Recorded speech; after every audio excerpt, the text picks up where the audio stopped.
बैठा जुल्फां ढोल संवरदा हा मेरे वेदियां नाल कदम रुक गए। खुद शाना खम खा वैंदा हा ताई जित जित खम हन खम रुक गए। एडी खुशबू मस्त जंगल विच मछरी आहू दश्त बयाम रुक गए। ताई राह साईं दम नहीं दे सकिया ओदे खम रुक गए मेरे दम रुक गए। ते खला माई बाजार दे सेंटर विच चौगिरदों झड़ बंदियां दा इंज लगदा हा अज वत यूसफ पिया विच बाजार विकंदा। पै मिसर दे विच वत सेब कटिंदे न पिया खून हत्थां चू वंदा।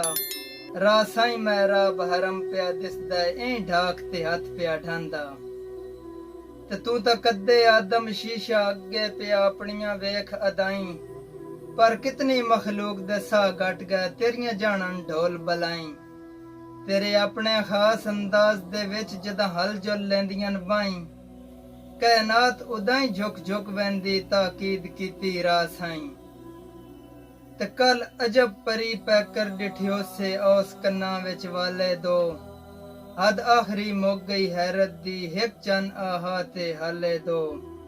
मुड़ मांग दे सजियों खबियों लै पै नाग मरेले काले दो। बिन निमरा साईं डंगदे नाही मसे पिपणियां नैन संभाले दो। एक जरब दी मार कुमार न सोना जरबां ताजियां नित नित। मैं राजी हां हिक जा दे विच छड़ सौदे बाजियां नित नित। तिल रखण दी जा नहीं दिल बिस्मिल विच अय तीर अंदाजियां नित नित।